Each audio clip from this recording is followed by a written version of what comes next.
NFL draft took the Colorado quarterback. The Big 12 Offensive Player of the Year and son of Dion led the FBS in completion percentage, fourth in passing yards. Just a couple months ago was in the conversation for the top pick. Heck, right before the draft started on Thursday, he was minus 600 to go in the first round, and yet he is still out there. A shock. Meanwhile, there were three other quarterbacks taken on day two of the NFL draft, including that guy, Tyler Shuck out of Louisville. First one off the board to New Orleans, making him the highest drafted quarterback to the Saints since Archie Manning over 50 years ago. Third round, Seattle sent a message by taking Jalen Milroe from Alabama, the 92nd pick overall. First time Seattle took a QB in the first three rounds since Russell Wilson in 2012, the lone non-transfer quarterback taken so far. 2 picks later, Cleveland finally came for their quarterback, going with Oregon's Dylan Gabriel, who finished a storied college career this season with the most career starts and touchdowns responsible for in FBS history. But back to Shedeur, because last night, that whole situation had Mel Kiper Jr. apoplectic. I like to say, I think it's disgusting. I don't understand what the heck's going on with this. Fifth player on my board. It's never happened before in 47 years where a player that high has dropped this far into the fourth round at quarterback. That's sitting there in round 4 with other quarterbacks being taken who aren't as good as Shedeur, aren't even close, in my opinion, in terms of accuracy, toughness. Arm strength is certainly more than good enough. I don't see, outside of not being have the rocket arm and the 4.6 speed and the big frame, the 6'3", 230-pound frame, what is he lacking? Somebody's going to have to explain that one to me. Fourth round, Kirk Cousins went. Fourth round, Dak Prescott went. Worked out pretty good for them. It's just that Shedeur was projected a lot higher than they were. That's why we're having this discussion. Indeed. SportsCenter on the road, presented by Geico. We need NFL front office insider Mike Tannenbaum to come in and explain this to us and bring some sense to it. Mike, what is your reaction to 5 quarterbacks getting drafted before Shedeur Sanders? Ryan, I am absolutely stunned. Here's a player that started 37 games, led the nation in completion percentage. He's also incredibly tough. He was sacked 94 times over 2 seasons and only missed 1 game.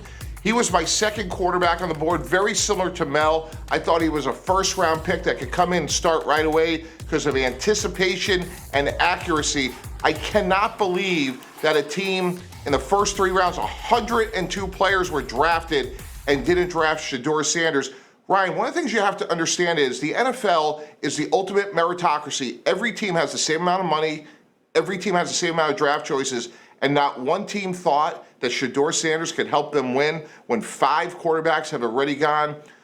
I was part of the Miami Dolphins in 2016, and we drafted Laremy Tunsil. He was the number 1 guy on our board. Laremy Tunsil was a great player, a great person. He obviously hit a bump in the road, and we saw it as an unexpected opportunity. Johnny Manziel came out, a lot of questions about his background. He won in the first round. The fact that we're sitting here talking about the 4th round is unbelievable what has happened, given the fact that this guy's been such a good player over 37 games. And Sanders doesn't have the kind of bumps that you're mentioning with the 2 previous guys you mentioned. And not only that, I mean, in many ways, I say it again, this was a guy who was in the conversation to be the top pick not too long ago, and now here we are. Much more from the draft coming up ahead, including where Shedeur should land, and we reveal the team that's had the best draft through 2 days. Mike, thanks so much. I can tell you, we didn't, and barely anybody did. Not a single team selecting in the first 3 rounds of the NFL draft selecting Shedeur Sanders. Big 12 Offensive Player of the Year, led FBS in completion percentage, 4th in passing yards, and yet he is still out there. Just a couple months ago, he was in the conversation for the top pick. Heck, right before the draft started on Thursday, he was minus 600 to go in the first round, and he is still undrafted. NFL draft analyst Jordan Reed now joining us from Green Bay. Jordan, you had Sanders graded as your top 20 in your pre-draft rankings. So what's your quick reaction to him falling this far?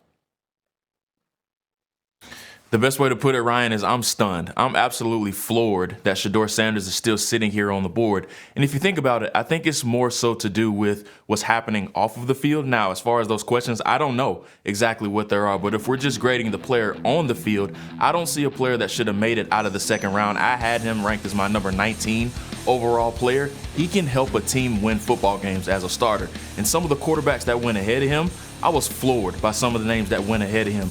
I get it. Jackson Dart and him were seen as in a similar tier as going as the second or the third quarterback off of the board. But after that, some of the quarterbacks that went ahead of him, I'm still shocked. It's stunning. And not only that, you talk about how quarterbacks are these days. You need 2-3 quarterbacks on your team, and he's still out there, so somebody's going to get him. Now, what's a potential landing spot for him as you see it? I still see the Pittsburgh Steelers at 123 overall. They have the 21st pick today in the 4th round, so I could see them taking him. But once again, they've already passed over him twice. They did it in the 1st round when they selected Derek Harmon, and then they did it yesterday in the 3rd round when they selected running back Caleb Johnson out of Iowa. So what's different? They possibly could pass on him again if you didn't select him on day 2. Now, why would you select him on day 3? What's the difference? So I still see the Pittsburgh Steelers as a logical landing spot just because they don't have a starting quarterback right now outside of Mason Rudolph. They've gone back and forth with Aaron Rodgers, but he still has yet to decide what he's going to do. I believe Shedeur Sanders could come in right away and be the starting quarterback in Pittsburgh, especially for a team that just signed DK Metcalf to a big-time long-term extension. You still have George Pickens there as well. They need a starting quarterback. Shedeur Sanders will be a great option for them. Yeah, he's got the toughness, he's got the skills, he's got the accuracy. We'll see if somebody picks him up today at the draft. All right, so now we're in through 3 rounds. Which team for you has had the best draft so far and why? I think the New England Patriots have knocked it out of the park. They had a major question mark at left tackle. They take one of the best left tackles in this year's draft, in the LSU offensive tackle, Will Campbell. He's going to be penciled in as their day 1 starter. After that, they come back and they get Travion Henderson, who was my 3rd ranked running back.